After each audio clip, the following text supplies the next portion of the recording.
Calvin Watkins, Dallas Morning News. After 7 weeks, you guys have been so up and down. Can you figure out why you haven't been able to string together some wins like you want to? Yeah, I mean, I think, again, I use the word consistency a lot. I think it's early season football in some regards. It's new staff on defense in some regards. It's some new pieces on offense. Not an excuse, some of the injuries, some of the things that we've had to deal with. But I do think yesterday was one of our more complimentary days of team football.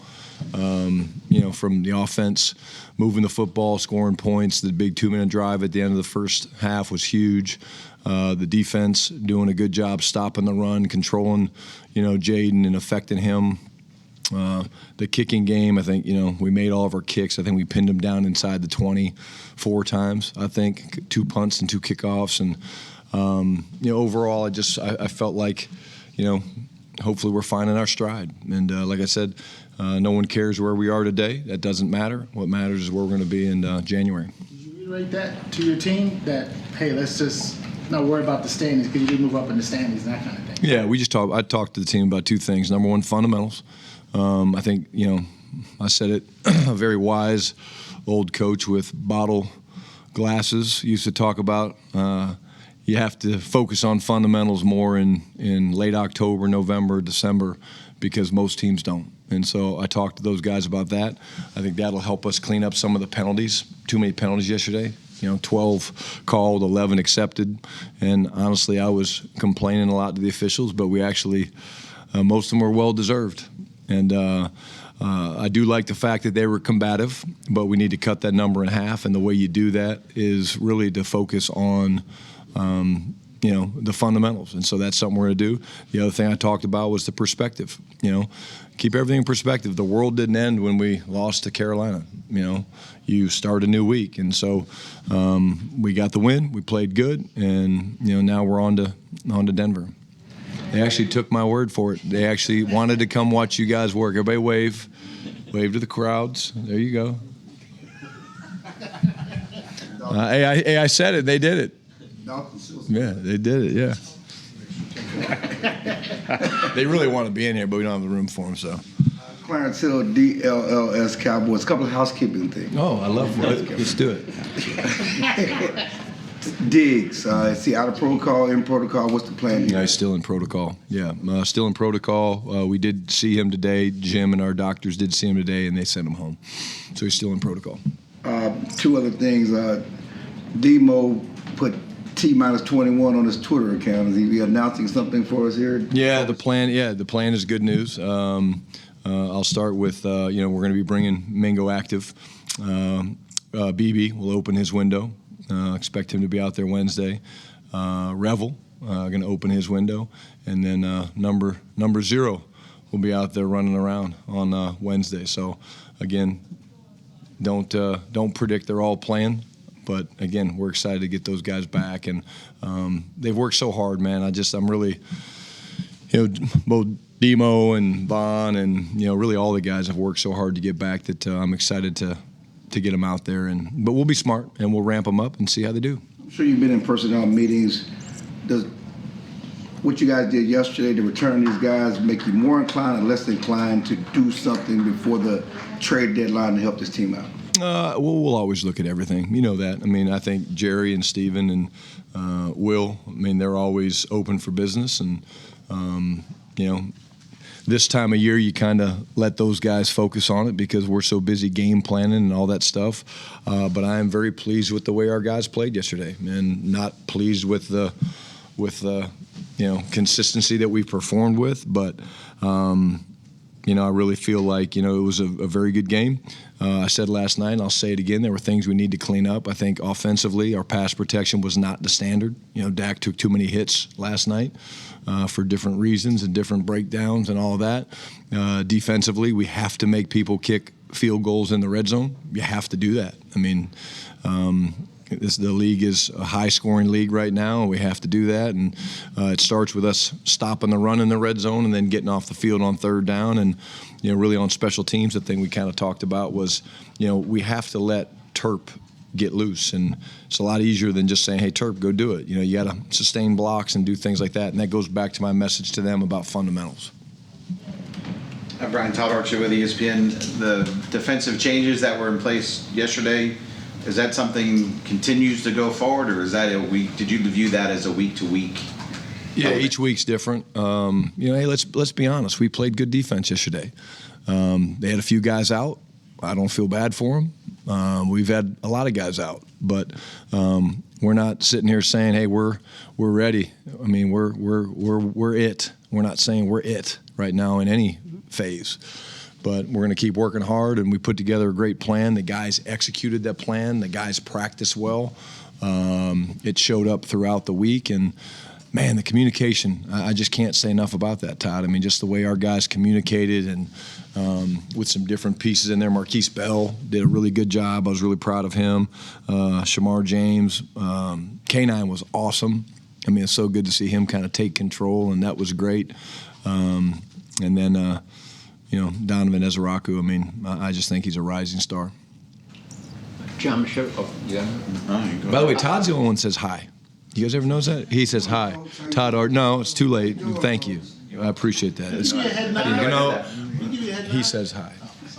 You don't have to say hi. John Schottenheimer with The Athletic. You mentioned Kenneth Murray, and he was just talking a little while ago about getting the defense together. The guys together are kind of on their own last week, and going over the calls and putting in that extra time to make sure everybody was on the same page. When you hear that as a coach, what do you think? Yeah, I actually I just heard that in my prep for you guys. It gets me jacked, man. It gets me excited. You know, when we went out and got K9, you know, one of the things we loved about him was the leadership and the passion for how he plays the game. I was not aware of that.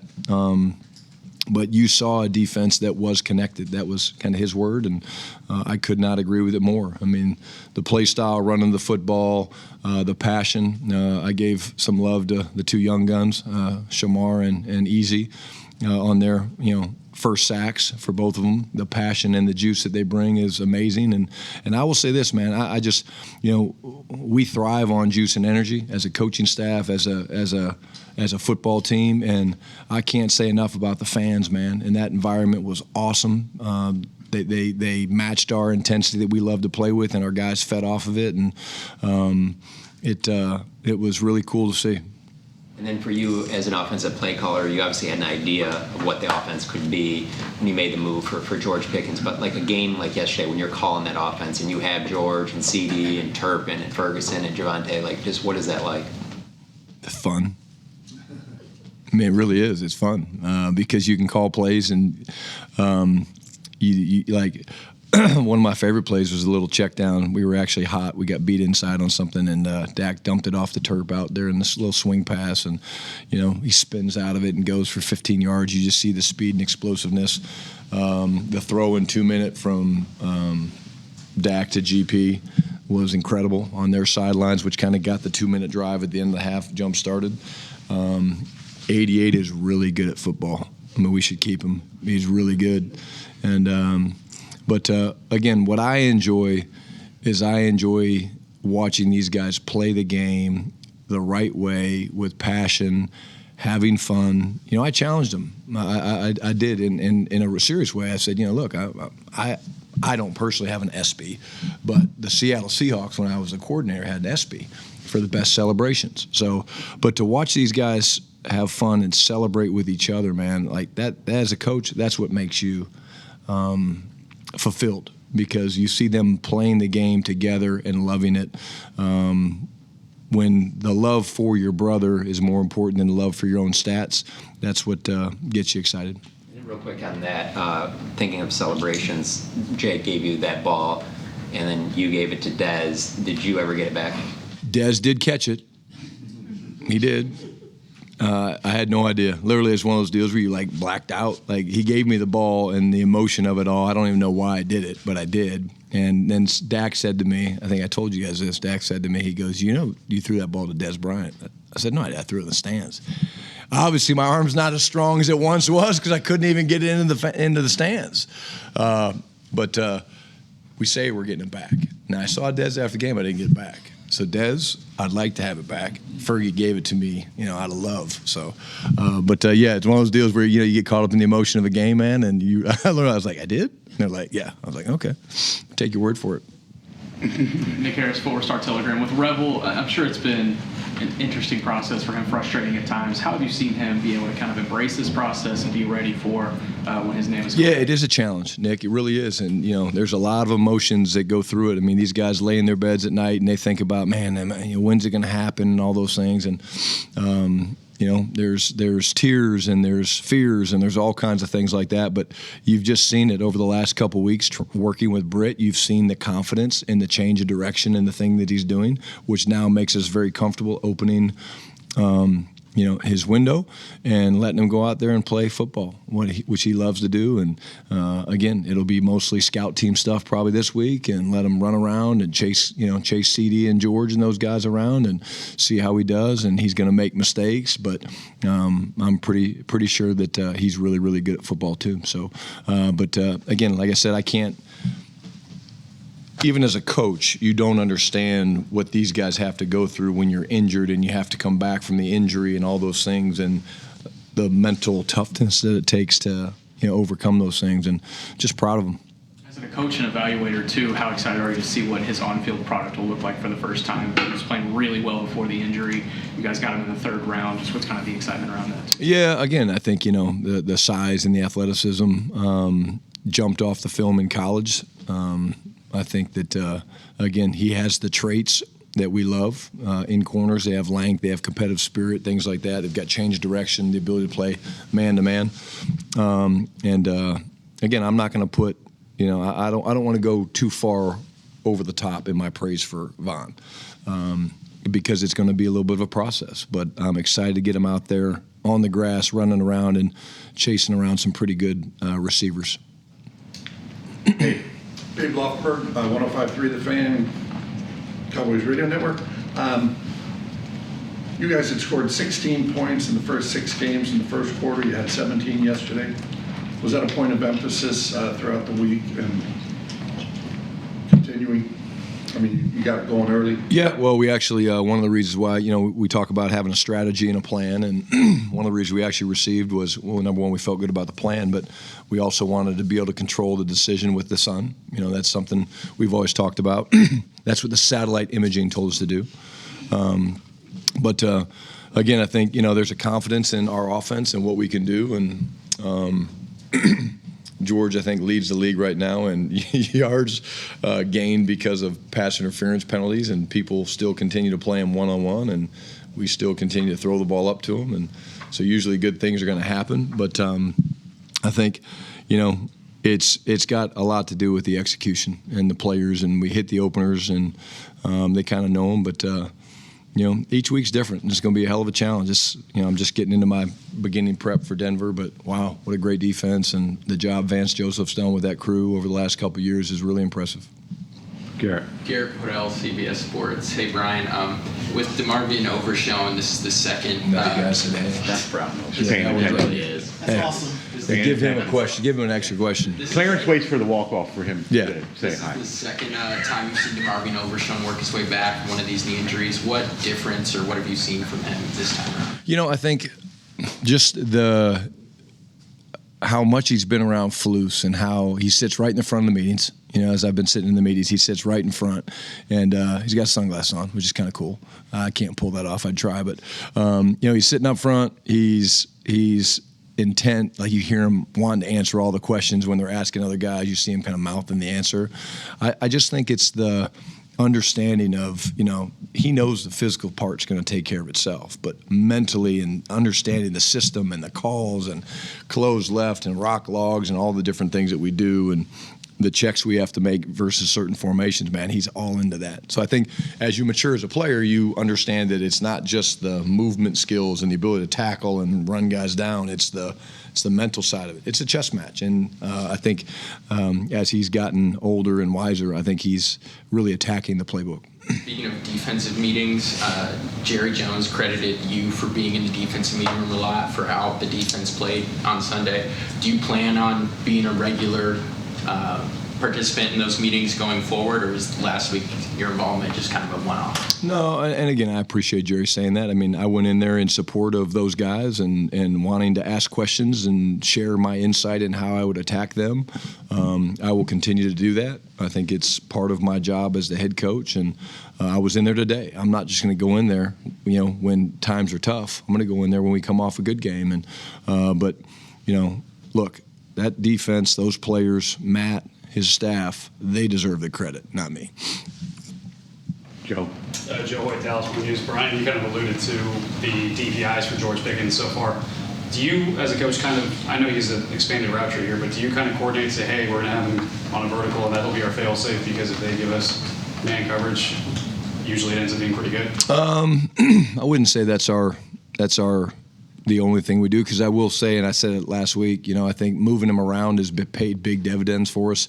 We had a big third down conversion in the game where you saw us. We started kind of in a formation in the boundary where we had 3 guys in the boundary. We motioned him over across to try to get the matchup that we wanted, and he had a huge conversion on third down in the red zone leading to the Ferguson touchdown, and not the 2-minute, but in the second half.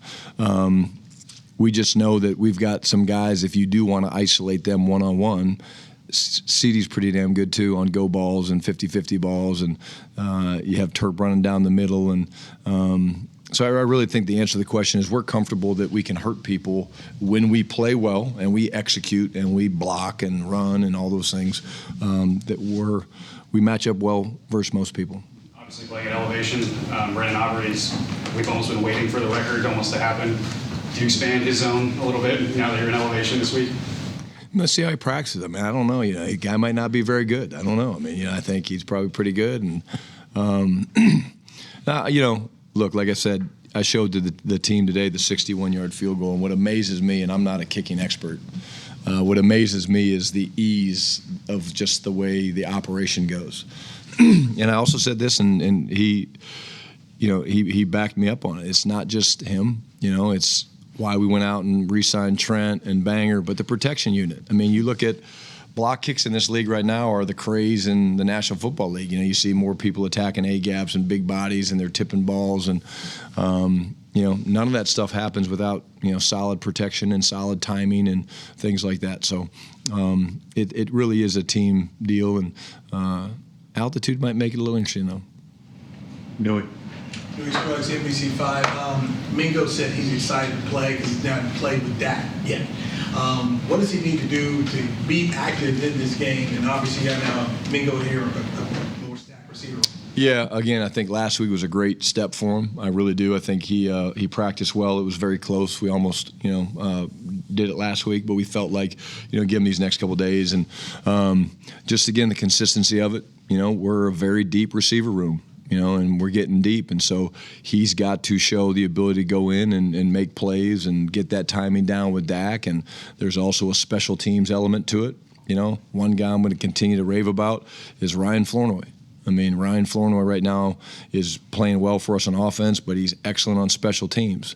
Another guy to talk about, Brevin Spon-Ford. I think, he leads the team in tackles on special teams. So I told Flus, you got all these offensive guys making plays. Maybe we go with 25 or 26 on offense this week, but Jonathan had a good week of practice last week. He needs to do that again this week, and the timing and stuff will come with that. And the NBA season gets going tomorrow. I know you're a sports historian there. Who's the greatest basketball player of all time? Michael Jordan. Ball. Yeah. Ball. Yeah. Ball. Yeah. That was my guy. Correct. And not the guy. I don't really know Michael, but that was my guy. Like the posters on the wall. Yeah, you had them all. Wow, good. That was it. Peter. Oh. Did you just call me Peter Ducey? Damn! Mike Ducey. Hey, he's out. Hey, he's out. Hey, I get it. He's called me Ryan The before. more famous Ducey. Yeah, There's more than one. Mike Ducey, Fox. Hi, Mike. You were asked off the top about the up and down nature of this season. You're clearly a pretty emotional guy. How did you learn to harness that and not get too caught up in one end to the other of this thing? I think I just trust the process. I really do. I think I've learned that along the way. I think, I am an emotional guy. I have a temper. I've got a few people that keep me grounded. I'd be lying if I said before I walk into a team meeting or two, I've got a guy or two that's like, "Are you good?" I'm good. But really, you just trust the process, And if you don't believe in the process, then what I'm selling to the players is not real, and I do. And again, I think that at the end of the day,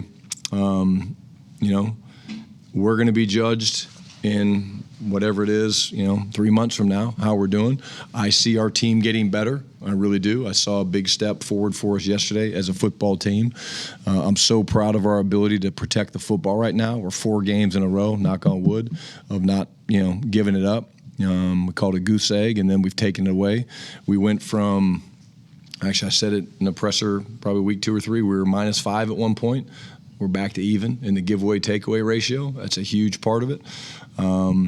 And so, if I would have let that change the fact that oh man, we turned it over 4 times against Chicago, I think, and it's like no takeaways for a while. Like, you just keep trusting the process, and you keep working, and you keep teaching and emphasizing, and then you go out and you throw good practices, and at the end of the day, those things pay off for you. You mentioned the sun at the stadium. If it were up to you, would you push the button and close the curtains? It's majestic. Nicole, did you have something? No. Nick? These 2-minute drives, what's been working so well to score in those final 2 minutes? Crazy. It popped in my brain, and I always speak with what Javonte Williams runs, man. I mean, literally, you go back to the Jets, pop the run. Go back yesterday, pops a big run, really well blocked. Safety gets boxed out. He makes the guy miss.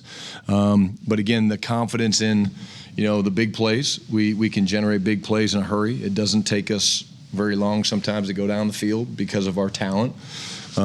It's way more of that than my play calls, I can promise you that. But, you just look at the situation, the touchdown to Ferg. That's a situation that we talk about, and it's 1 word, 3 words. Yeah, 3 words to Dak, and he knows exactly what I'm thinking. So I don't have to tell him, hey, call the play and say a big, long explanation of what it is. I say those 3 words, and I'm not going to say the words, but those 3 words, and then he can go out and execute freely. When Dak was sacked yesterday, was there a thought to just let it run out, or always taking that time out right there and trying to take the shot? We're always going to stay aggressive. If we have, time and downs, I believe in this group, and always will. Always have, always will. Scott. Scott Dixon with the AP. Why do you think CD and George are meshing so well? And I feel like that's both on the field and off the field question. Yeah, I think there's, number one, respect for one another. I think CD's at that stage of his career where he was ready for someone like George to step in and almost want to, have such a close relationship and feed off of one another. I think CD realizes over the past couple of years how many people have really targeted him in terms of double teams, rolling coverage, things like that. That was real. As the offensive coordinator and play caller, that was very, very real. And so I think that, he was all about adding a guy of GP's talent. And then I just think, from a personality standpoint, they're both really playful. They're both very playful. They both love football. They both love to have a good time and on the field. And I just think that it was perfect timing. Is there a playful story you can share of them? The best one I have, and I've shared it with you guys, so you probably won't like it, but, during OTAs, it was our first red zone period, and CD was on the left, and George was in the slot, and Dak hit George on a little, skinny post down in the red zone, and CD was running just a quick out on the left, and he saw George catch it, and he literally was looking up to the heavens and saying, thank you, because of the way the safety had to tilt. The safety was moving to CD, which is what opened up the isolation and the look for George. John. Kenny Clark, I know he came back, but did he needed an MRI or anything today? Yeah, I think he's going to be good. Yeah, I think he's going to be good. He's tough as nails, and I thought he did a really good job yesterday affecting the quarterback from a pass rush standpoint too. The push that he and Osa got in the middle was good to see. That it? Good. Thank you, guys. Thank you.